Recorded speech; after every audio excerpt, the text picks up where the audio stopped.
Ce bibi blabla a pour objectif uniquement de vous éviter une thérapie longue, coûteuse et parfois pénible.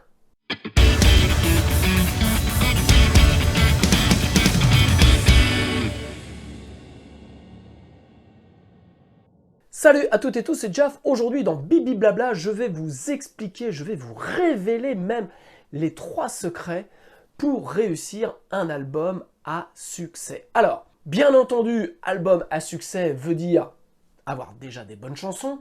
Donc ça, je ne vais pas rentrer, j'irai dans le débat comment écrire une bonne chanson. C'est pas le sujet de ce Bibi Blabla. Mais, en fait, pourquoi je vous parle d'album alors que pour ceux qui me suivent depuis déjà plusieurs années, vous savez que je ne suis pas favorable, en tout cas je n'encourage pas les jeunes artistes qui démarrent à passer sur un format long. En fait, ce sujet-là revient de plus en plus aujourd'hui au sein de Devenez musicien entrepreneur, donc la formation qui comprend plus de 200 vidéos et plus de 50 heures de cours. Voilà, donc vous avez le petit visuel ici. Bref, dans cette formation-là, bien entendu, on parle de tous les éléments pour pouvoir développer son projet artistique. Et donc, il y a un moment, forcément, on parle d'album. Alors, comme je viens de vous le dire, moi, je suis plutôt favorable à partir sur une stratégie de single, voire de format court. Mais,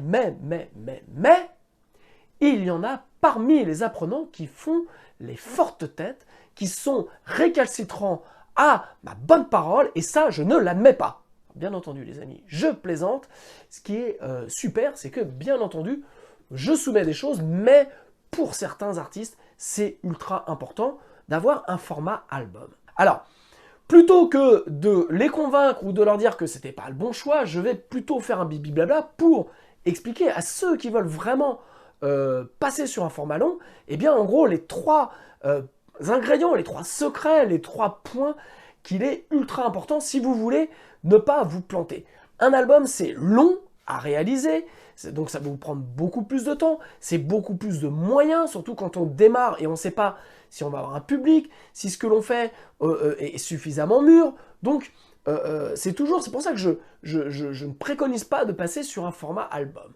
Maintenant, donc, vous voulez faire un format album, eh bien, il va falloir prendre en compte le fait que sur un album, donc c'est un projet qui est long, donc ça va vous demander du temps, plus de moyens, ça va vous demander aussi d'avoir des bonnes chansons, puisque une des problématiques dans la crise du disque qu'on a connue à partir des années 2000, c'est que, eh bien en fait, vendre du disque, c'était devenu tellement facile que des maisons de disques et des artistes, eh bien, avaient 2 singles par album, et puis vous achetiez un album, vous aviez 2 titres bien, et tout le reste, c'était du remplissage, c'était un peu de la daube. Donc, l'idée, c'est qu'aujourd'hui, en pleine période difficile, contrairement à ce qu'on nous vend comme quoi l'industrie musicale va mieux, je vous ai fait un bibi blabla là-dessus sur Spotify. Donc l'idée c'est de vraiment recentrer le truc et de savoir comment, eh bien puisque vous en avez envie, soit comment réussir cet album. Alors le secret numéro 1, c'est la règle des 30, 20, 15, 10. La règle des 30, 20, 15, 10, ça englobe le process que vous devez avoir en tête si vous voulez passer sur un format long. Ça veut dire donc composer 30 titres, enregistrez-en 20, mixez-en 15 et sortez-en 10. Voilà. En gros, l'idée, c'est que vous devez, si vous voulez vraiment avoir un album qui va avoir du poids, quelque chose qui va être vraiment constant et consistant sur toute la longueur, pour éviter, comme je vous ai dit, alors vous pouvez avoir un titre ou deux un peu plus faible, enfin en tout cas, qui va être par le public, qui vont être un peu plus faibles, mais qui pour vous ont une importance. Mais la règle, c'est que vous devez composer 30 titres, vous devez en enregistrer 20, vous devez en mixer 15 et vous devez en sortir 10. Il y a un phénomène dans l'écriture de titres qui est un phénomène, je dirais, un peu comme un sportif. C'est-à-dire que plus vous allez écrire de titres, plus vous allez écrire de bons titres. Dans le lot, bien entendu, il va y avoir des titres qui vont être négligeables, mais en fait, l'écriture de musique, c'est comme l'écriture, je dirais, pour un auteur, c'est-à-dire que un auteur va s'imposer d'écrire tous les jours de telle heure à telle heure, puisque en fait, ça va être un rituel, ça va être un exercice, et un peu comme un sportif qui a vraiment besoin de s'entraîner pour pouvoir être au top physiquement, eh bien, vous en tant que musicien, en tant qu'artiste, vous avez besoin de vous entraîner pour être au top mentalement et en termes d'écriture. Donc ça, c'est déjà la règle, parce que sur l'ensemble de ce que vous allez écrire, tout n'est pas bon, et ça, vous devez l'accepter. Ensuite, l'enregistrement, eh bien forcément, vous allez vous rendre compte dans l'enregistrement qu'il y a des titres qui vont être moins bien. Déjà, vous allez faire une première sélection, ce que vous allez enregistrer, eh bien en fait, au final, il y a des choses qui ne se passent pas comme on veut au moment de l'enregistrement, et donc, il y a des titres qui ne méritent pas d'être mixés et masterisés. Voilà, ça c'est important. Donc vous allez déjà, suite à l'enregistrement, faire une deuxième sélection d'une réalité de ce que vous avez vraiment produit, et vous allez pouvoir, là, à ce moment-là, vous dire, bien non, en fait, sur les 20, on va en mixer que 15. Et une fois que c'est mixé et masterisé, peut-être que dans les 15, il n'y en a que 10 qui méritent vraiment d'être sortis. Ça, c'est super important, c'est-à-dire que si vous partez sur un album où vous avez composé 10 titres et que vous comptez déjà vous arrêter là en si bon chemin et de ne pas aller plus loin, eh bien vous avez le risque, malgré tout, ce qui est normal, d'avoir composé 10 titres, d'avoir enregistré, mixé 10 titres, sorti 10 titres, mais au final, qu'il n'y en ait que 3 ou 4 qui soient vraiment bons. Et donc ça, je le dis vraiment pour l'ensemble des apprenants de devenir musiciens entrepreneurs qui ont vraiment l'envie de travailler sur un album. Donc ça leur est aussi adressé, et puis c'est adressé vraiment à des personnes avec qui je travaille actuellement, qui partent sur des projets d'albums. Et donc, c'est vraiment super important de maqueter, en tout cas de composer un paquet de titres. Composer un paquet de titres, ça ne veut pas dire forcément tous les finir, mais c'est d'avoir déjà, je dirais, quelque chose à faire écouter pour pouvoir déjà faire une sélection avec le recul, déjà en tant qu'artiste, prendre du recul par rapport à ce qu'on a fait, pour écouter ça un mois ou deux après et se dire ouais, en fait non, c'est pas bien, ou alors ouais, le couplet est bien mais le refrain est pas bon, ou inversement, putain, mon refrain il est énormissime mais mon couplet c'est pas ça, donc quelque part ma chanson elle est pas optimisée, elle fonctionne pas. Donc ça c'est vraiment super important. Je dis souvent, que ce soit dans les mix que vous faites, dans le travail que vous faites en studio, prenez toujours ce temps de recul. C'est vraiment le fait d'écouter, par exemple, quand vous faites un mix, d'écouter le lendemain. Vous savez tout de suite si vous avez bien travaillé ou pas, ou si vous êtes dans le vrai ou pas. Moi, en tout cas, c'est comme ça que je fonctionne. Je mixe. Et vraiment, l'écoute du lendemain, c'est vraiment ce qui va remettre à plat tout mon travail de la veille. Et en 10 minutes de temps, je vais corriger 2-3 trucs qui vont vraiment optimiser mon travail de la veille. C'est quelque part la même chose que vous devez faire dans cette règle des 30, 20, 15, 10. C'est vraiment tout ce processus, tout ce process créatif. Vous devez partir là-dessus. Vous devez savoir que vous allez avoir du déchet et vous allez mettre des choses de côté. C'est pas forcément que les morceaux sont pas bons, c'est qu'en tout cas à ce moment-là, ils ne sont pas forcément aboutis. Donc, pensez vraiment à ça, ce qui veut dire que dans votre rétro-planning, dans le temps de travail que vous devez faire, eh bien forcément un album, quand je dis qu'il va vous prendre plus de temps, c'est aussi parce que vous respectez cette règle des 30, 20, 15, 10 et vous vous donnez le temps de composer plein de trucs pour faire une sélection, d'enregistrer des choses qui vont peut-être pas être gardées, et donc ça vous devez optimiser. Sachant que, pensez bien que si vous en enregistrez 20, vous en mixez 15 et vous en sortez que 10, vous avez des frais là-dedans, vous avez des titres qui vont être mis de côté et que vous n'allez peut-être pas rentabiliser, entre guillemets, puisque ça va vous coûter malgré tout de l'argent. Donc, les titres qui sont mis de côté, peut-être qu'ils peuvent être utilisés sur des B-projects ou des EP qui sortent suite à l'album. Enfin bon, après, vous pouvez recycler des trucs, mais votre album ne doit pas être un fourre-tout avec des titres qui vont pas tenir à la longueur, où les gens, si aujourd'hui les gens achètent des albums, sincèrement, c'est parce qu'ils veulent écouter l'album, ils veulent avoir une histoire tout du long, ils veulent avoir une cohérence, ils veulent surtout pas être obligés de se relever de leur chaise pour aller zapper tous les 2 titres parce qu'il y a un titre sur 2 qui n'est pas bon. Voilà, donc pour le secret numéro 1, la règle des 30, 20, 15, 10. Alors, petit nota bene avant de continuer, cette règle des 30, 20, 15, 10 s'adresse aux plus comptables d'entre vous. Je sais que parmi les gens qui me suivent, il y a des gens qui sont très à cheval sur les chiffres. Je fais référence à mon fameux million d'heures. Et donc, bien entendu, chers amis comptables, ce ne sont que des chiffres. Ne me sortez pas des exemples de votre artiste préféré ou de votre beau-frère qui, au final, a composé 10 titres, en a sorti 10 et a fait un disque d'or avec 10 titres. Bien entendu, il y a des cas comme ça. Maintenant, c'est une règle. En vous remerciant, bonsoir. Et donc, avant d'attaquer le secret numéro 2, je vais faire durer encore un tout petit peu le suspense pour une petite page de pub. Donc, vous avez dans le descriptif des liens sur des e-books gratuits à télécharger sur donc, ma plateforme Libérez votre musique. Vous avez des formations sur Cubase, enregistrer son groupe à 4 micros avec un laptop, des formations sur les EQ, des formations sur la compression, des formations sur Reverb Delay. Vous avez la formation Devenez musicien entrepreneur avec le webinaire gratuit du jeudi 24 février. Bref, vous avez le petit film qui défile. Ça vous permet de voir un petit peu ce qui se passe sur mon site. Vous pouvez aller faire un tour. Vous pouvez vous abonner à ma newsletter. Bref, vous avez absolument tout pour enregistrer ce bon son d'album. Secret numéro 2, faites des pré-prod, faites des démos.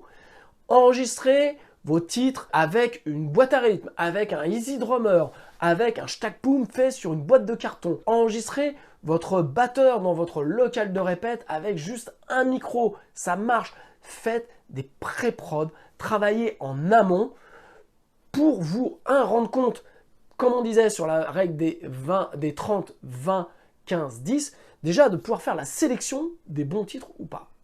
Le deuxième point qui est super important dans ce secret numéro 2 sur la partie pré-prod, c'est les 2 points que je le répète souvent à l'ensemble des artistes avec lesquels je travaille.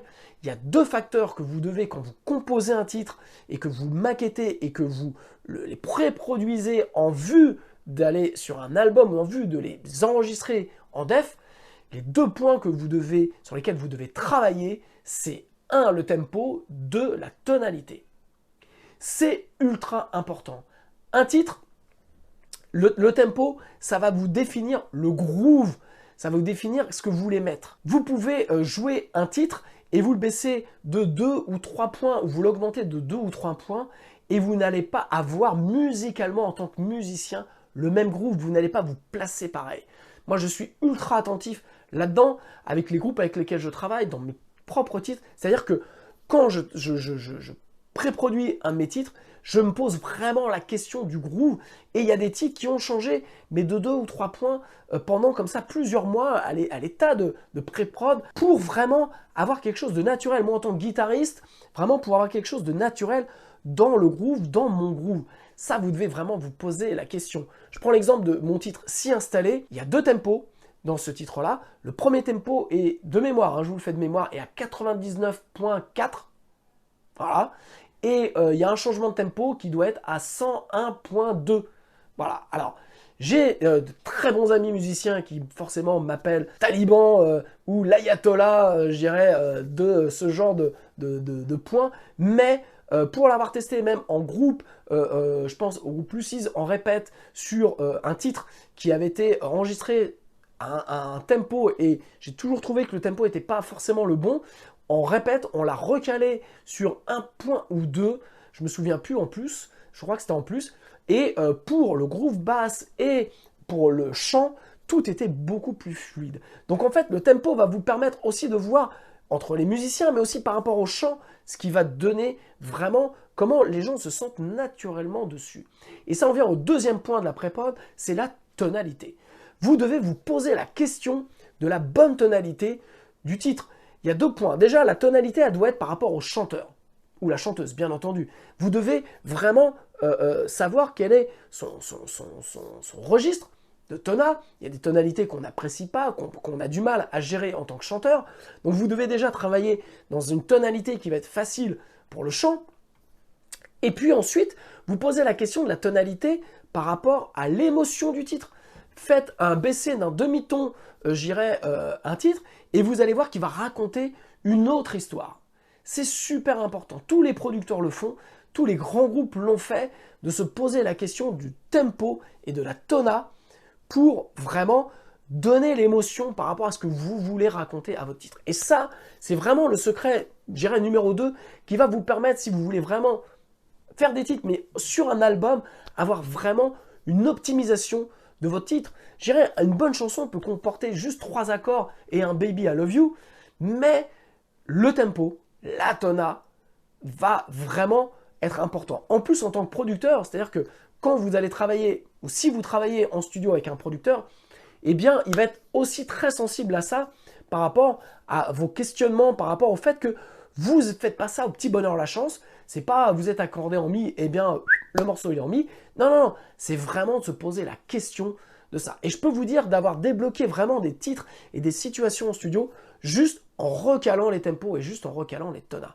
Donc ça, c'est ultra important. Vraiment, prenez le temps de faire ça. En plus, aujourd'hui, les dos, peu importe les dos avec lesquels vous travaillez, et notamment, enfin, Cubase le fait très très bien, vous pouvez changer, faire une pré-prod, voilà, vous enregistrez vos parties, et puis vous pouvez changer le tempo au fur et à mesure, et vous allez voir, il va recaler automatiquement les trucs, et vous en foutez, vous êtes encore au stade de la pré-prod, donc vous allez vous rendre compte que à 2-3 points près, les choses vont être bien, vous allez pouvoir après les rejouer et sentir peut-être que vous, en tant qu'artiste, musicien, vous allez être plus à l'aise quelque part sur un tempo à 2 points en dessous ou 2 points au-dessus.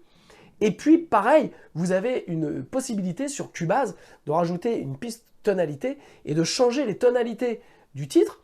Et comme ça, vous allez vous dire, ah bah ouais, mais en fait, le morceau fonctionne mieux en Fa que en Mi, par exemple, ou l'inverse, peu importe. Et donc ça, c'est vraiment, vraiment important de faire ce travail de pré-prod pour, vous rendre compte de vos titres, savoir est-ce qu'ils racontent quelque chose. Deuxièmement, est-ce que c'est le bon tempo. Troisièmement, est-ce que c'est la bonne tona pour le chant, pour les guitares, mais même les guitares.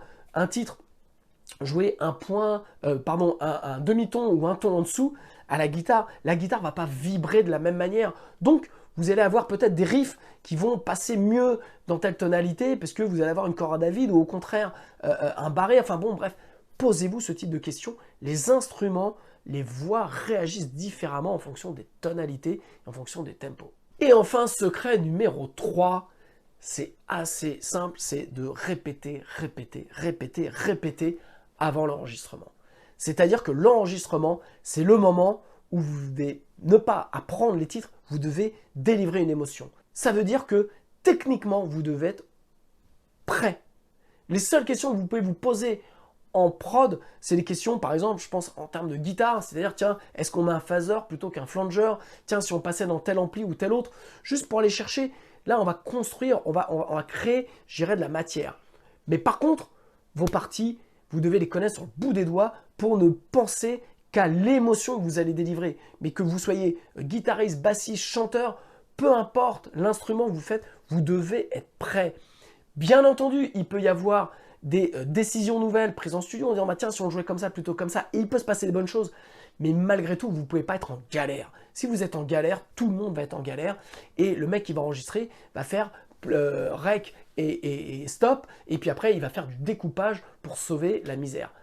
Rick Rubin, le célèbre producteur que j'apprécie particulièrement, fait des prods au final assez simples. Ces albums, en fait, on a toujours l'impression d'entendre le groupe et de le voir en vrai. Tout ça parce que, en fait, les groupes répètent pendant 1 an, préparent vraiment, il y a un travail de préparation, de maquettage, de pré-production, et de la même manière, il va écouter les titres, regarder si c'est le bon tempo, est-ce qu'on doit baisser la tonalité, réécrire, et puis chacun doit apprendre sa partie, chacun doit savoir la jouer, pour qu'au moment de l'enregistrement, on n'est que dans l'émotion.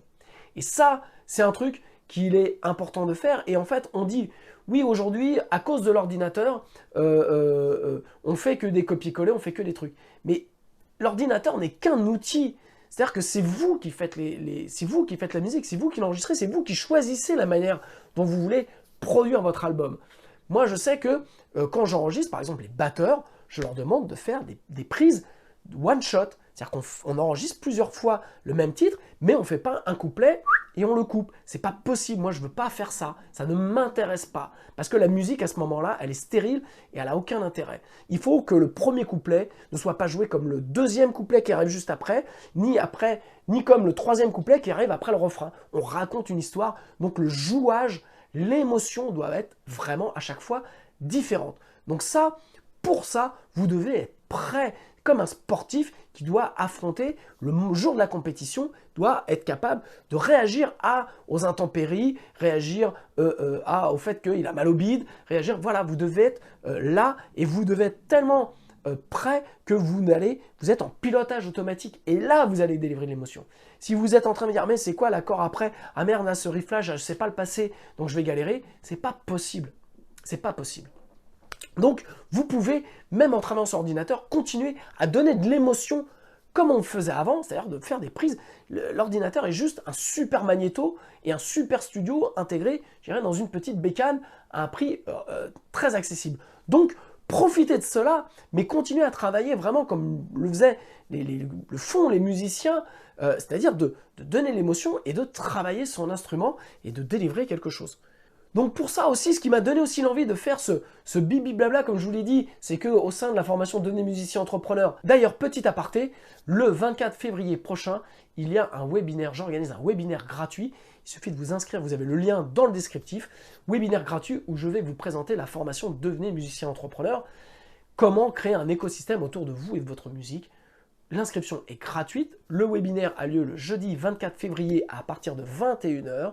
Ça dure en gros 1 heure, 1 heure et demie, voilà, où je réponds en plus à l'ensemble de vos questions. Comment on peut créer un écosystème autour de sa musique, et puis aussi comment financer, parce que je vais vous parler de ça pendant le webinaire, comment financer cette formation, voire d'autres. Donc pour ça, il suffit de vous inscrire. Bref, donc j'en reviens à mon idée principale qui est de dire, voilà, cette idée de bibi blabla m'est venue par rapport aux demandes de certains apprenants de la formation Devenez musicien entrepreneur qui veulent faire des albums et qui ne m'écoutent pas, hein, qui n'écoutent pas mes bons conseils. Donc voilà, donc je leur ai donné les bons conseils pour faire leur album, mais aussi parce que je suis tombé sur une vidéo incroyable. Je vous ai mis les liens de 2 vidéos sur l'enregistrement du premier album de Rage Against the Machine, qui a été réalisé par, j'ai oublié le nom de l'ingé son, mais vous l'avez dans la vidéo, peu importe.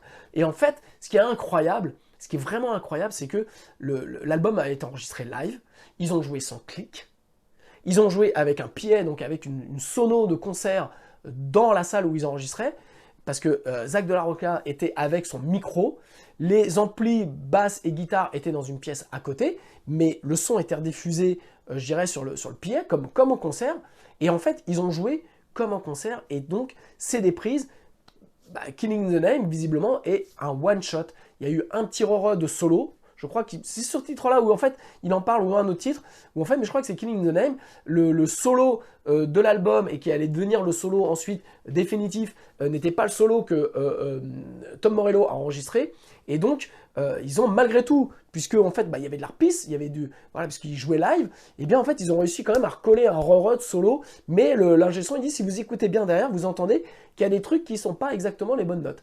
Mais bon, donc en fait c'est impressionnant, regardez ces 2 petites vidéos, ça dure dizaines de minutes chacune, et en fait vous allez voir un peu comment on enregistre un album, et vous voyez en fait que le groupe est ultra prêt, quoi.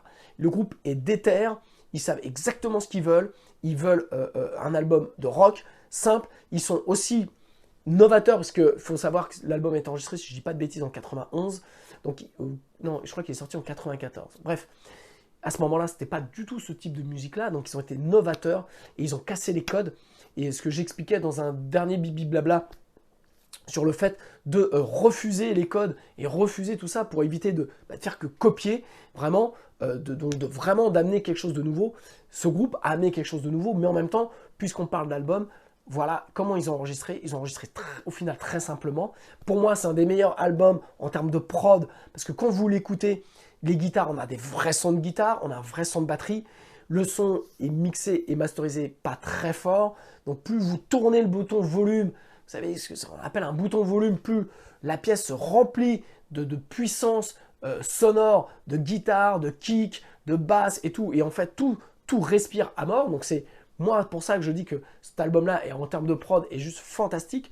Donc, allez voir ces 2 petits trucs parce que ça va vous donner des idées sur ce qu'est réellement d'enregistrer un album. Même si vous le faites avec un Pro Tools, avec un Cubase, avec peu importe ce que vous avez. Mais l'idée, c'est toujours de garder ça. Moi, par exemple, quand j'enregistre mes guitares, je fais le même travail, mais sauf que je suis tout seul. Donc, je commence par maqueter. Ensuite, je mets les batteries. je mets les basses avec des vrais musiciens. Et puis, il y a un moment donné, je fais mes guitares. Et puis, j'enregistre plein de guitares. Parce que, un, je les maîtrise pas. Deuxièmement, je cherche le son. Troisièmement, je cherche l'émotion. Et donc, voilà, ça va prendre plusieurs enregistrements. Parce qu'en fait, je m'essaye à plein de choses. Et puis, il y a un moment, je sais que c'est le moment. C'est aujourd'hui ou demain que je vais enregistrer les guitares def de mes titres. Et à ce moment-là, parce que je sens que je suis prêt. C'est-à-dire que je réfléchis plus quand je joue. Je maîtrise mon sujet, je maîtrise ce que je veux faire, et à ce moment-là, bam, je fais 4-5 prises, et après je fais juste un montage entre les 4-5 meilleures prises, et puis c'est fini, mais au moins il se passe quelque chose, parce que tout le long de mes titres, en fait, les batteurs, les bassistes et le guitariste, même le chant, il n'y a pas de copier-coller de partie à partie, c'est tout le temps des nouvelles parties, et en fait c'est pour ça que je trouve qu'il se passe encore plus de choses que si j'avais fait un copier-coller. Voilà ce que je voulais vous dire, les 3 secrets donc pour réaliser votre album. J'attends vos commentaires. Je vous invite donc à aller faire un petit tour dans le descriptif. Si vous avez aimé cette vidéo, vous mettez un like, vous partagez cette vidéo pour me permettre de développer ma chaîne YouTube. Voilà, on est tous au même point. Et puis, si vous avez des questions, commentaires, vous pouvez aussi me contacter directement via la plateforme Les Libérateurs de Musique, dont vous avez le lien. C'est une communauté entièrement gratuite, vous inscrivez et on parle entre nous de plein de choses. Et puis voilà, je réponds à des questions. Puis tout le monde participe vraiment de façon démocratique, si je puis dire. Et donc, Les Libérateurs de Musique, vous pouvez aller vous inscrire.